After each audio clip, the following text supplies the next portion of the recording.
Marco അത് നമ്മുടെ ഉണ്ണിമുത്ത് നായനാവുന്ന ഹനീഫ് അദേനി സംവിധാനം ചെയ്യുന്ന നമ്മുടെ KGF മ്യൂസിക് ഡയറക്റ്റ് ചെയ്ത അതുപോലെ BGM ഒക്കെ ചെയ്ത രവി ബസൂർ മ്യൂസിക് ചെയ്യുന്ന പടം, ഒരു മലയാളം പടം. എന്താണ് ഈ പടത്തിൻ്റെ ഇത്രയും ഹൈപ്പ് വരാൻ കാരണം ഇപ്പം IMDbയിൽ മോസ്റ്റ് ആൻറ്റിസിപ്പേറ്റഡ് ഇന്ത്യൻ ഫിലിംസിൽ 4ാം സ്ഥാനത്താണ് ഇപ്പം മാർക്കോ കിടക്കുന്നത്. അതൊരു മലയാളം പടം.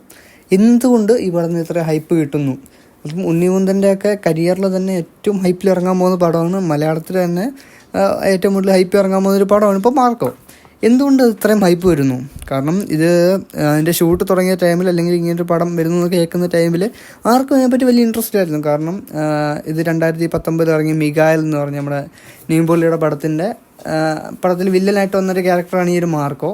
ആ ഒരു മാർക്കോ ഒരു സ്പിൻ ഓഫ് ആയിട്ട് വരാൻ പോകുന്ന പടമാണ്, സ്റ്റാൻഡ് ലോൺ ആയിട്ട് വരാൻ പോകുന്ന പടമാണ് ഈ ഒരു മാർക്കോ. അപ്പം ഫസ്റ്റ് ഇതിനെപ്പറ്റി കേട്ടപ്പോൾ ആർക്കും ഒരു ഇൻട്രസ്റ്റ് ഇല്ലായിരുന്നു. കാരണം ആ ഒരു പടം തന്നെ മിഗായൽ എന്ന് പറഞ്ഞൊരു പടം ഒരു ഫ്ലോപ്പായിരുന്നു. അപ്പോൾ അതിനകത്ത് വരുന്നൊരു ക്യാരക്ടർ, ഒരു മരിച്ച മാർക്കോ അതിനകത്ത് മരിക്കുന്നുണ്ട് ലാസ്റ്റ് ക്ലൈമാക്സിൽ. അപ്പം അങ്ങനത്തെ ഒരു ക്യാരക്ടർ സ്പിൻ ഓഫ് വരുന്നു എന്ന് പറയുമ്പം ആർക്കും വലിയ ഇൻട്രസ്റ്റ് ഒന്നുമില്ലായിരുന്നു.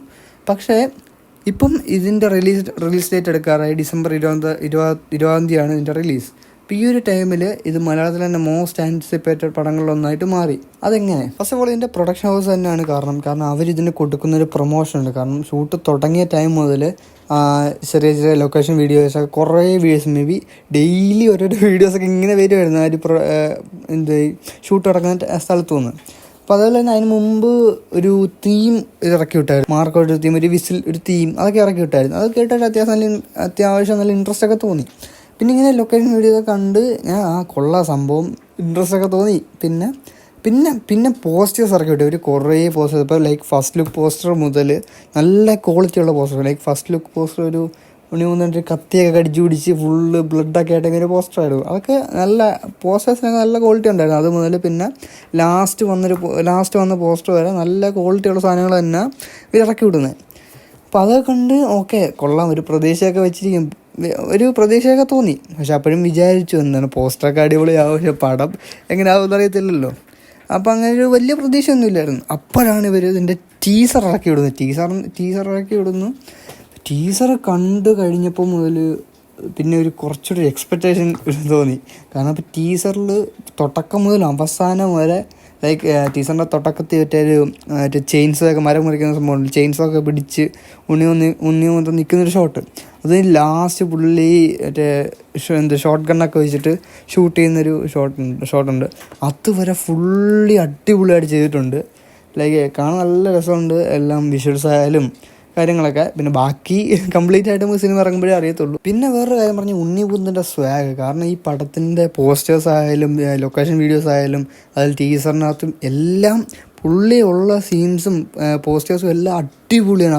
പിന്നെ ഇവർ ഈ പടത്തെ പറ്റി തുടങ്ങിയപ്പോൾ മുതൽ പറയുന്നൊരു കാര്യമാണ് മലയാളത്തിൽ ഏറ്റവും വയലൻ്റായിട്ട് വരാൻ പോകുന്നൊരു പടമാണ്, വയലൻസ് ഉള്ള പടം എന്നൊക്കെ ഉള്ള കാര്യം. അപ്പോൾ അതൊക്കെ തന്നെയാണ് ഇതിൻ്റെ പോസ്റ്റേഴ്സും ടീസറും ഒക്കെ കാണുമ്പോൾ നമുക്ക് തോന്നുന്ന കാര്യം. പിന്നെ ഇതിൻ്റെ ഡയറക്ടറും ക്രൂ മെമ്പേഴ്സും ഒക്കെ നല്ല പ്രതീക്ഷ ഉണ്ട് അവർക്കെല്ലാം ഈ പടത്തിൽ. കാരണം അവരൊക്കെ ഓരോ ഇൻ്റർവ്യൂസിൽ പറയുന്ന കാര്യങ്ങളിലൊക്കെ വെച്ച് നോക്കുമ്പോൾ അവർക്കെല്ലാം നല്ലൊരു എക്സ്പെക്റ്റേഷൻ, അവർക്കൊരു പ്രതീക്ഷയുണ്ട് ഈ ഒരു പടം നല്ലതാവും എന്നുള്ളതൊക്കെ. അപ്പം അങ്ങനെ കുറേ ഹൈപ്പും കുറേ പ്രതീക്ഷയുണ്ട് ഈ ഒരു പടത്തിൽ. എങ്കിൽ പോലും പ്രതീക്ഷ കുറയ്ക്കുന്ന കുറച്ച് കാര്യങ്ങളുണ്ട്. അതിൽ മെയിനായിട്ടുള്ള ഫാക്ടറാണ് ഹനീഫ് അദേനി. കാരണം പുള്ളിയുടെ ലാസ്റ്റ് പടം എന്ന് പറയുന്നത് നിങ്ങൾക്ക് എല്ലാവർക്കും അറിയാം, ബോസ് ആൻഡ് കോ. ഇപ്പം നിവിൻ പോളിയുടെ ബോസ് ആൻഡ് കോ കഴിഞ്ഞ ഓണത്തിനായിരുന്നു ഒരു പടം ഇറങ്ങിയത്, നമ്മുടെ കൊത്തയുടെയും പിന്നെ RDXൻ്റെ കൂടെ. അതിനകത്ത് കൊത്തയൊക്കെ എന്തായിരുന്നു എല്ലാവർക്കും അറിയാമല്ലോ. അതേപോലെ തന്നെയായിരുന്നു അതിൻ്റെ അവസ്ഥ. പടം അത്രത്തോളം മോശമായിരുന്നു. കാരണം എല്ലായിടത്തും നെഗറ്റീവ് റെസ്പോൺസാണ് കിട്ടിയത്. പിന്നെ എങ്ങും പടത്തിന് പോസിറ്റീവ് ഒന്നും കിട്ടിയില്ല. അതേപോലെ തന്നെ ആ ഒരു പടം ഇതൊരു OTT പോലും വന്നിട്ടില്ല, അതുകൊണ്ട് കാണാൻ പോലും പറ്റിയിട്ടില്ല. കാരണം അങ്ങനത്തെ ഒരു പടം എടുത്ത ഡയറക്ടറിൻ്റെ അടുത്തൊരു പടമാണ് മാർക്കോ. അപ്പോൾ അങ്ങനെ ചെറിയൊരു പ്രതീക്ഷക്കുറവുണ്ട്. കാരണം എത്ര നല്ല ആക്ഷൻ സീക്വൻസ് ഉണ്ടെന്ന് പറഞ്ഞാലും നല്ല വിഷ്വൽസ് ഉണ്ടെന്ന് പറഞ്ഞാലും അതുപോലെ എത്ര വലിയ ആക്ടറൊന്നും അഭിനയിച്ചാലും നല്ലൊരു കഥയും തിരക്കഥയൊന്നും ഇല്ലാതെ ഒരു പടവും നന്നായിട്ടില്ല എന്തായാലും. പിന്നെ അതേപോലെ ഇതിനകത്ത് ലാസ്റ്റ് ഒരു പോസ്റ്റർ വന്നൊരു മിഷൻ ഗണ്ണിൻ്റെ ഒക്കെ ഒരു പോസ്റ്റർ വന്നായിരുന്നു. അത് കാണുമ്പം ഒരു പ്രതീക്ഷയുണ്ട്, അതേപോലെ തന്നെ അതിനെക്കാട്ടിലൊരു പേടിയുണ്ട്. കാരണം ഇതൊക്കെ എങ്ങനെ യൂട്ടിലൈസ് ചെയ്യുന്നുള്ളതാണ് കാര്യം. പടത്തിൽ നല്ലതായിട്ട് തന്നെ ചെയ്യട്ടെ എന്ന് വിചാരിക്കുന്നു. അപ്പോൾ എന്തുവാലും പക്ഷേ പിന്നെ ഉണ്ണിമുകുന്ദൻ ഈ പടത്തിന് വേണ്ടി എടുത്തേക്കുന്ന എഫേർട്ട് നല്ല രീതിയിൽ പുള്ളി കഷ്ടപ്പെട്ടിട്ടുണ്ട് എല്ലാ തരത്തിലും. അപ്പം അതിനൊക്കെ ഒരു റിട്ടേൺസ് കിട്ടട്ടെ എന്ന് വിചാരിക്കുന്നു. സോ അപ്പോൾ ഇതൊക്കെയാണ് മാർക്കയെ പറ്റിയുള്ള പ്രതീക്ഷകളും പ്രതീക്ഷയില്ലായ്മകളും എല്ലാം.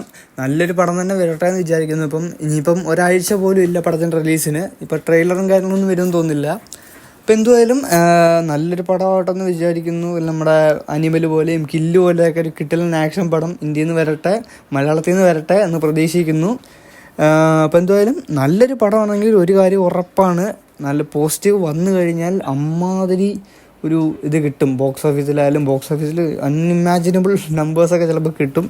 ഉണ്ണിമുകുന്ദൻ്റെ കരിയർ ഹയസ്റ്റ് ഗ്രോസറൊക്കെ തൂക്കാൻ ചാൻസ് ഉണ്ട് എന്തുമായാലും പോസിറ്റീവ് വന്നു കഴിഞ്ഞാൽ. കാരണം ഉണ്ണിമുകുന്ദൻ്റെ ഏറ്റവും കൂടുതൽ കളക്ഷൻ കിട്ടിയേക്കുന്ന പടം മാളികപ്പുറമാണ്. അതിൻ്റെയൊക്കെ മുകളിൽ എന്തുമായാലും നല്ല പോസിറ്റീവ് വന്നു കഴിഞ്ഞാൽ എന്തുമായാലും ഒരു 100 കോടിക്ക് മുകളിൽ ഉറപ്പായിട്ടും മാർക്കോ കളക്ട് ചെയ്യും. അപ്പം അങ്ങനെ വരട്ടെന്ന് വിചാരിക്കുന്നു, പ്രതീക്ഷിക്കുന്നു. അപ്പോൾ എന്തുമായാലും 20-ാം തീയതി അറിയാം. അപ്പോൾ ശരി.